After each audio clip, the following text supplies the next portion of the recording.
The show is here. Yo, our mission is clear. It's time to change healthcare. Have no fear. Today is the day. This is the hour. Together, you know we've got the power. Drop the silos. We're all the same team. Experience, business, tech, and marketing. How can anyone be satisfied with the way things have always been? Yeah, we've tried. So join us now. Join the revolution. Consumer first health is the evolution. Status quo, more like status no. Yeah, this is the healthcare rap. Y'all, come on, let's go. New choices, new platforms, new care models. In the healthcare of tomorrow, consumers win. But who will design it? What will it look like? And how long will it take? We're here to answer those questions with some provocative thinking about how to create the healthcare that people actually want. Ready to roll up your sleeves, look at the world a little differently, and explore the frontiers of consumer health together? Join us. This is the Healthcare Wrap.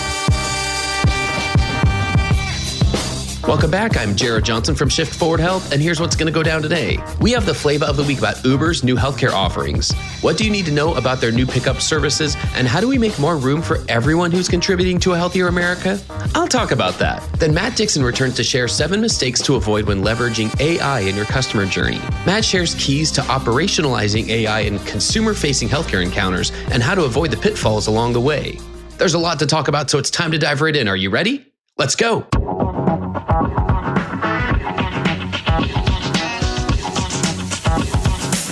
Flavor of the week. Uber Health is inching towards a healthier society. Forbes described their recent announcement. Uber's health business is adding grocery and over-the-counter product delivery as its health insurer clients cover more healthcare services and items to address social determinants of health. According to the article, health insurers and medical care providers that work with Uber Health will soon be able to send customized healthy food, groceries, and OTC orders directly to patient homes nationwide. Uber Health already provides same-day prescription delivery and access to transportation to ensure health plan enrollees and patients get to their doctor's offices and other medical appointments. Since 2018, Uber has expanded its relationships with health insurers, healthcare provider systems, and companies that work with drugstore chains on prescription delivery. That has contributed to 75% gross bookings growth for the business unit from the first quarter of 2022 to the first quarter of 2023. Uber said it now has a base of more than 3,000 healthcare customers that include hospitals, academic medical centers, health insurers, and government health programs.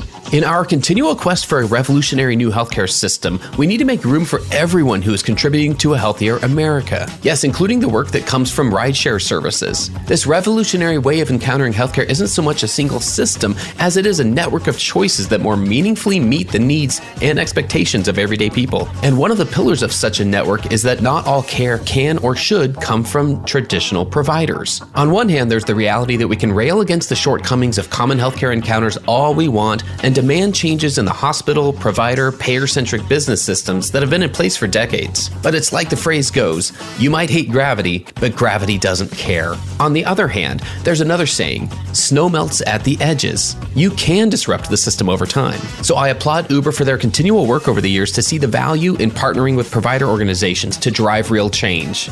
It's time to make room for everyone who's contributing to a healthier America. That's another way that we'll build the healthcare of tomorrow. And that's the flavor of the week.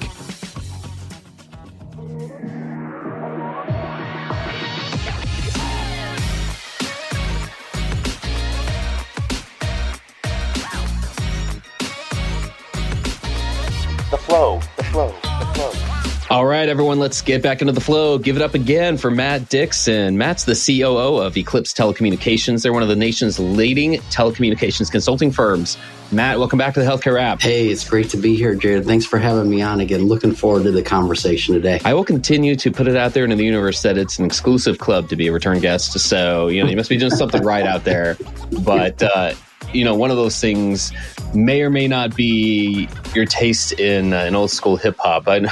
It's one of those funny things that's like, it just comes up sometimes when we see each other in person and it's like, hey, you remember this and this? And I don't know if conversations with people ever get back to some of those original hip hop artists that you were listening to back in the day.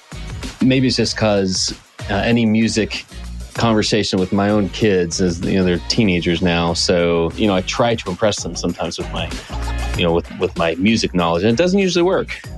But I'm like, come on, this is the cool stuff. This is what all the cool kids were listening to, and you know what you got to tell them, Jared, and this is how I end any argument with my son who's graduating high school this year, getting ready to go to college. I said, I grew up in the golden era of hip hop. The argument's over. They don't call your era the golden era of hip hop.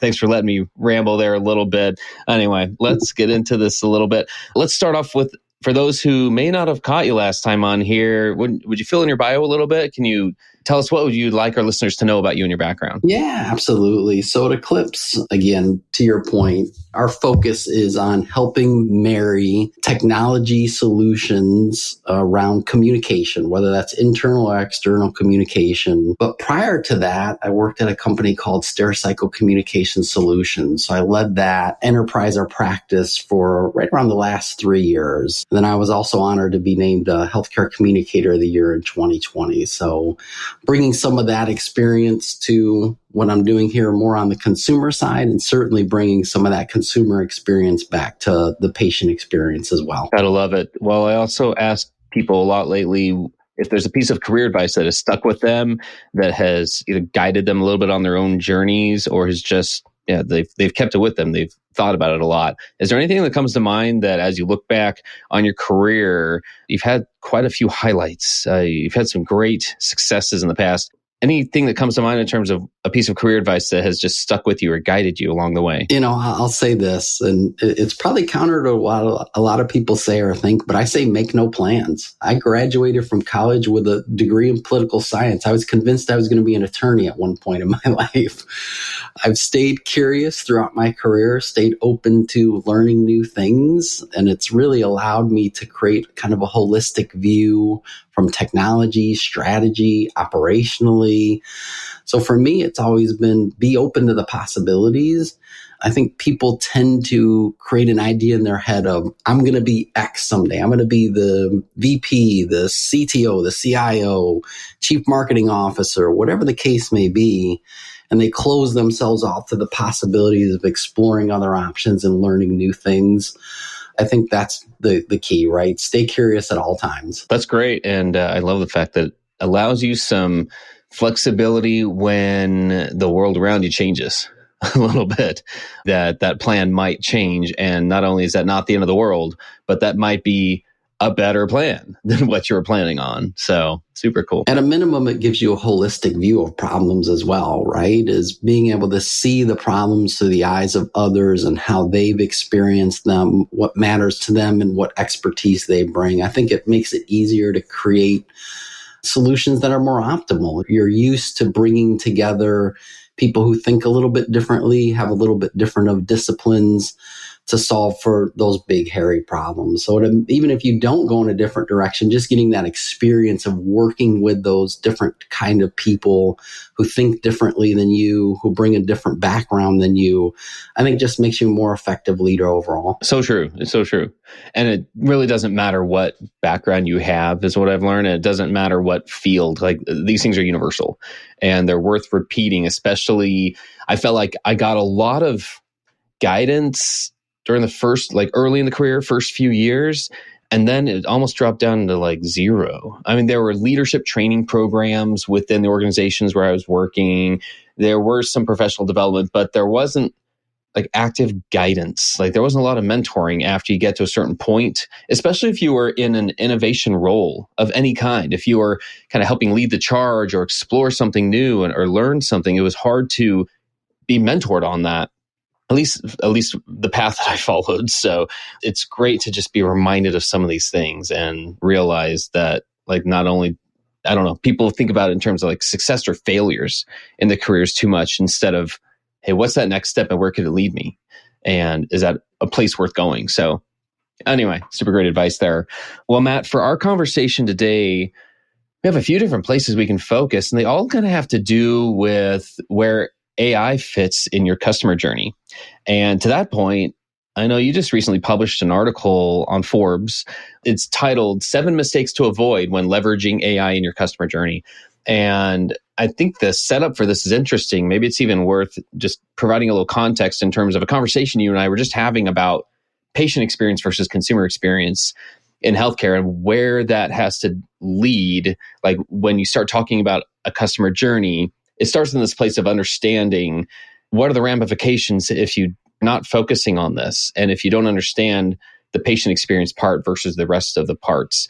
Could you provide that context? And then maybe we can go through those 7 mistakes and go through them each one by one. Yeah, absolutely. I think one of the key things that healthcare leaders need to keep in mind as they try to bring some of the lessons from the best of what we're seeing in the consumer space, right? The Amazons of the world. There's one key difference you always have to have I was going to say the back of your mind, but it may be at the forefront. In healthcare, and this I think is the differentiation between patient and consumer experience, in healthcare, there are right and wrong answers, and there's consequences to the wrong answers. So if you look at an Amazon experience, for example, I ordered a pair of pants from them or a pair of shorts from them, let's say. If I pick the wrong size, what's the consequence, right? I have to go to Kohl's to return it, and it's a little bit of inconvenience for me, but there's no real consequence to a bad decision from a consumer experience standpoint for the most part.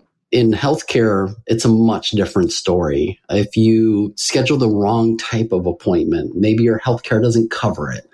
If you miss a diagnostic test that you need or get the wrong kind of diagnostic test, maybe you miss or delay somebody discovering an issue or a problem you're having. So we need to create an experience for patients that, while is frictionless to a large extent, does have the appropriate amount of friction up front to guide them in the right direction and make sure they're making appropriate decisions. So I'd say that's kind of the core difference to me. Gotcha. Well, that makes sense then in terms of some of these things that you highlight in the article. Maybe we can just go through them one by one. This first one is definitely of interest to me, I guess, coming from a marketing background. But the number one mistake you say here is not considering how automation fits with your brand. Tell us about that. Yeah, I mean, to all the marketing folks out there, I don't know if you can smash the like button 10 times. Hopefully you will after you hear this. The reality is marketing needs to be brought to the forefront when AI is implemented. And the primary reason for that is you have a brand, you have a brand voice. Your brand is empathetic, it's authoritative, whatever the case may be, right? However you view your brand, however you want people to interact with your patients. Nobody's thinking about that, though, when they're doing things like bringing in AI around, let's say, chatbots, for example. Even something as simple as conceptually, how is your chatbot going to greet somebody? How does your chatbot react to when it can't answer a question or it's having problems? Is it playful? Is it authoritative? Is it empathetic? Is it motherly? Like, whatever that may be for you, the reality is you have to bake that into that AI experience. And, for the most part, people are not bringing in marketing to let them lend their voice to the process of building out that tool set and really ensuring that their brand is lived not only by the people that work there, but by these digital humans we're unleashing on patients and letting them really drive some of that experience. I'll tell you what, a few years ago, I don't know if I would have been thinking of the tone of voice of a chatbot as, something I'd be looking into or responsible for. And yet that's where we're at. Being able to understand how anything comes across to the user, the consumer. So I'm totally there with you. And I do think we'll hear more about that as we go. Okay, so number 2 is not knowing the locations of the exit rows. Yeah, I mean, if you're going to let your AI fly, it's just like getting on a plane. You better know where the exit rows are. So what do I mean by that? The reality is that we need to be looking at tools and leveraging technology in a way that we're constantly evaluating our chance of success in a transaction consistently throughout the interaction. So all too often what happens is you get put in AI jail and there's no way out, right? You're just keeping going down this rabbit hole. You can tell as a consumer or a patient that you're not getting any closer to an end result. You're going in circles, you're spiraling, you're not getting what you need, you're getting frustrated. You really have to, throughout that interaction, be asking yourself, am I really going to have success here? And if not, it's time for me to raise my hand as the chat bot or whatever you've got kind of guiding that interaction. And that could be voice assistants, whatever the case may be, and say, hey, I'm struggling a little bit here. I'm going to get you to a human, right? I'm going to get you to somebody that can help you. But very few people build that in. Once you're kind of in that AI jail, that AI workflow, you are stuck there until, what do most of us do? We hang up and we either try to reset the whole experience and try again and try to remember what we selected last time, so we select a little bit differently this time. Or we just, I'm ashamed to admit, I've done this more than I should have ever done in my life. You start yelling operator or agent at the phone or typing it into the chat and desperately trying to get a person because you're not getting what you need out of the AI-driven solution. Stay tuned for more provocative thinking after the break. Consumer demands, disruptive technologies, and AI are shaping healthcare for years to come. On the Hello Healthcare podcast, we dive deep on these issues with leaders who are driving change. These stories will inspire you to create and demand a better future in healthcare. Learn more at hellohealthcare.com. And now, back to the show.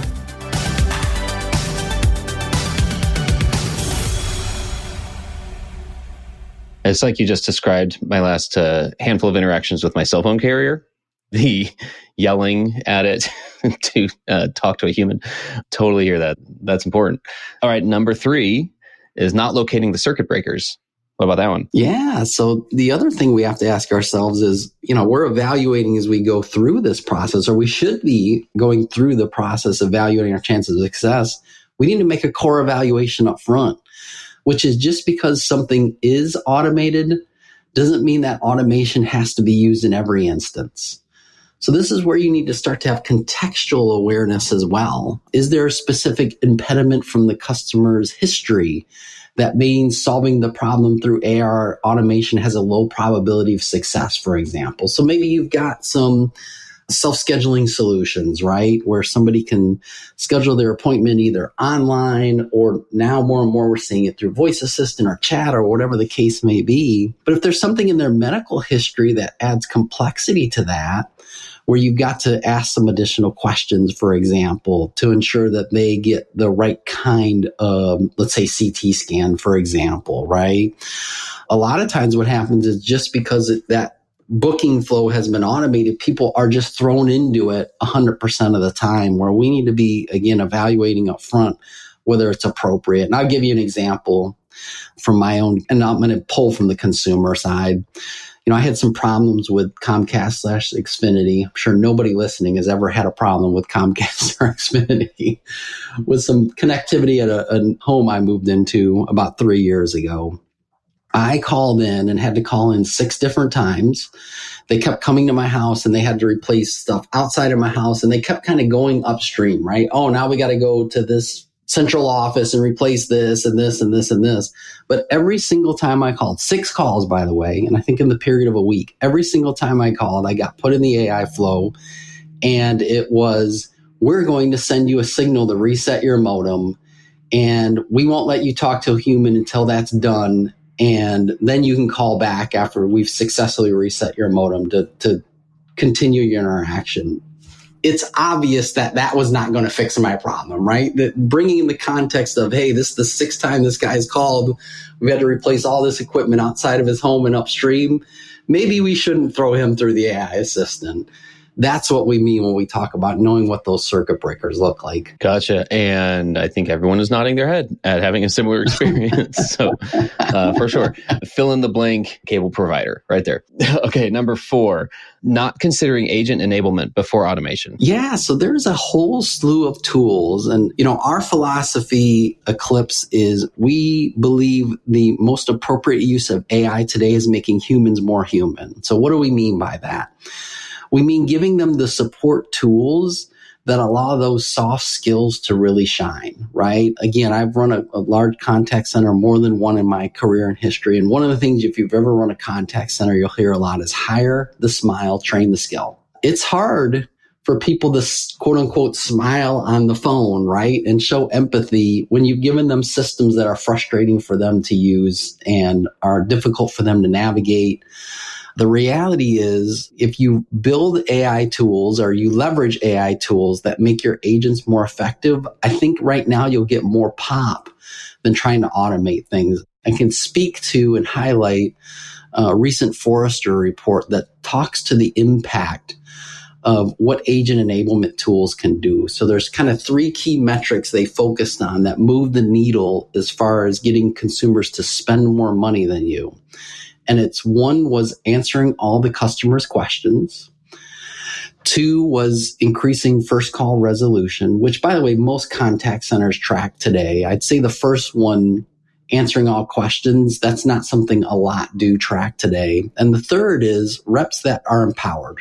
These are reps that can resolve problems without interaction from a supervisor or a callback or a long hold, right? So we can get you the information you need. We can do it quickly and we can do it on the first call. If you can move the needle on those 3 things, you can expect up to $2,000 more revenue per customer.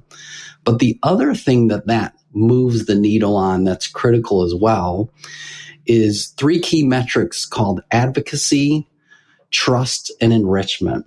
So advocacy is the intention to recommend your brand to others. I think trust is relatively self-explanatory. And enrichment is willingness to purchase more from your brand.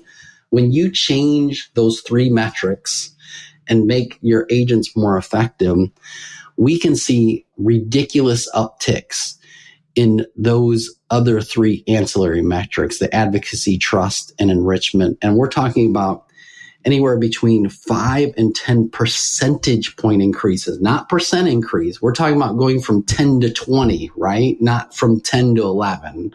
So really you can treat consumers that are willing to spend more than you, and more importantly, are really evangelists for your brand, simply by giving your agents more effective tools that allow them, again, to answer all the customers' questions, do it on the first call, and are empowered in a way that they can do that effectively and quickly without having to resort to a supervisor or a long hold to get assistance. I love it. I mean, you're connecting a lot of dots here, which I think is very helpful.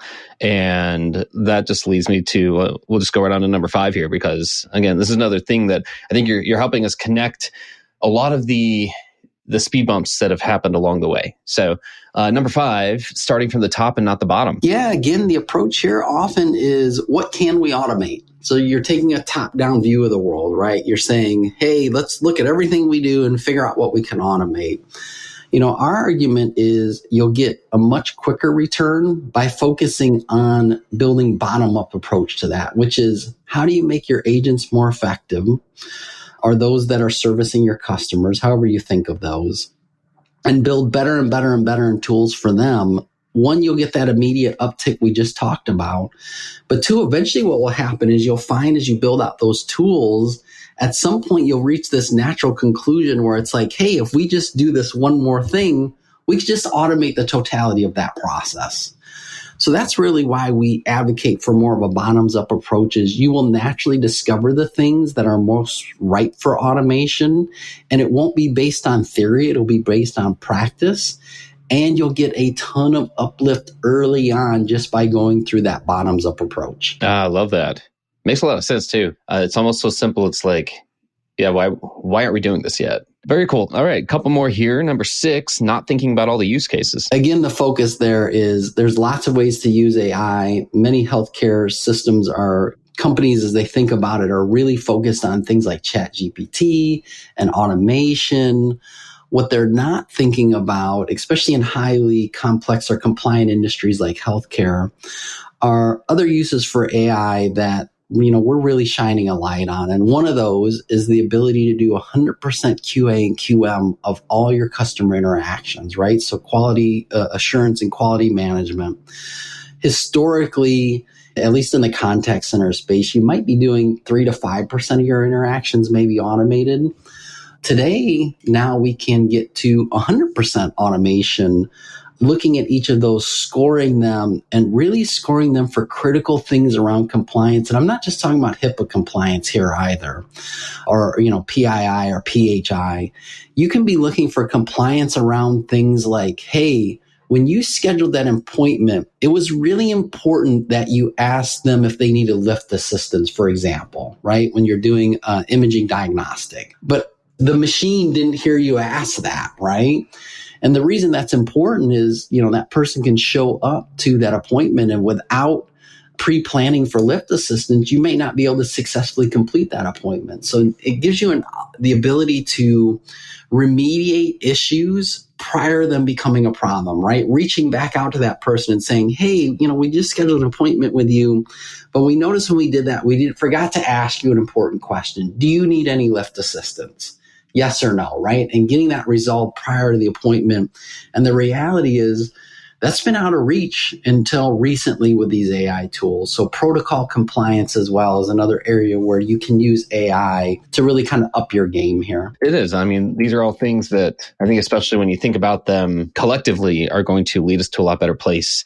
So we'll put the final one in here. Number 7 that you included in your article here was not planning for care and feeding. Tell us about that one. Yeah, I'll tell you how big of a problem that is. So the idea here is that, these tools get better over time, right? We teach them, they learn, they get better, they grow, they do more things. But many people aren't thinking about what that looks like in their selection process, right? What does that mean? How does it get taught? Do I have to go back to my vendor to teach it every time? Do I have really good support tools that allow for me to teach it over time and to extend its reach? So really things that used to be secondary, I think, in your evaluation of tools, right? Primarily we look at the function of the tool. How well does it do its given function? More and more it's becoming important that you look at secondary things like how easy it is to teach and train, how easy it is to change, how quickly can I do that? What is the skill set required of the people using those tools to do that? Are really things that you need to bake in much earlier in your evaluation process and plan for. And again, I'll tell you the impact of this. So Contact Center Week went out and did a survey and asked companies that had brought in AI type tools. So Contact Center Week, if you're in the contact center ecosystem, it's a name you know well, right? It's kind of the leading authority out there. And they asked them, hey, when you thought about a purchase that did not work as planned, a technology purchase, which of the following factors most hurt your success? The number one answer was focused on price and didn't consider long-term costs. And long-term costs are going to be much bigger with AI tools than what we've seen historically with, traditional solutions, right? Because you're always trying to teach them, you're always trying to train them, you're always trying to improve them. AI is never set it and forget it. And knowing what those tools look like, knowing what the skill set you need up front, and planning for those is a critical step in the process. Awesome. Well, I'll tell you, you just laid us out a roadmap and a way to get there.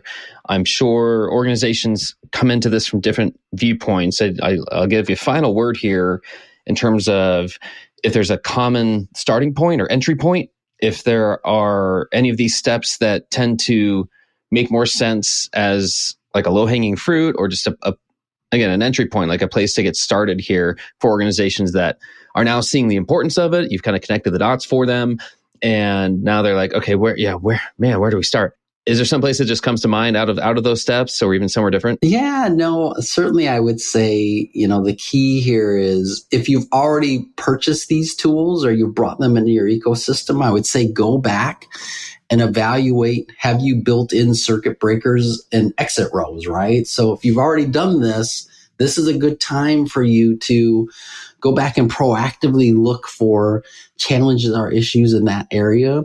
The reality is we are not giving consumers and patients good ways to give us feedback about those things. So once you implement that solution, those become a little hidden. So I would say proactively think about that if you've already put in some of these tools. If you have not put in these tools, really, again, I think the most challenging thing is thinking about where to start. And again, my argument would be start with the idea of we're going to make our people better through the use of these tools. And eventually that will lead us to more automation, right? You can't think of it from a purely cost savings perspective from day one. I think you have to think of it from the perspective of how are we making the patient or consumer experience better? And eventually that will lead us to cost savings. But don't start from a cost saving mentality. We're going to come and automate stuff because that's going to save us some money. I love it. I want to thank you for joining me again. What's the best way for listeners who would like to connect with you or learn more about the work you do? You can certainly find me on LinkedIn. It's Matt and then last name Dickson, Dickson. You can reach me directly, matt@eclipse-telecom.com. And you can also find Eclipse Telecom on LinkedIn. There's a few out there. We're the ones that is headquartered in Chicago. So if you see a few out there on LinkedIn, that's really the easiest way to find us. And again, it is Eclipse-Telecom. Perfect. Well, that's a wrap for this episode. I've had the pleasure of speaking with Matt Dickson from Eclipse Telecommunications. Thanks so much for joining us today. Thank you so much for having me, Jared. Thanks for tuning in. If you like what you heard, please spread the word. Tell your colleagues to tune in for all the awesomeness, then leave a review on Apple, Spotify, or wherever you listen. This show is produced by Shift Forward Health, the channel for changemakers. Subscribe to Shift Forward Health on your favorite podcast app, and you'll be subscribed to our entire library of shows. See our full lineup at shiftforwardhealth.com. One subscription, all the podcasts you need, and it's all for free. And remember, we might have a lot of work to do in healthcare, but we'll get there faster together. Thanks again.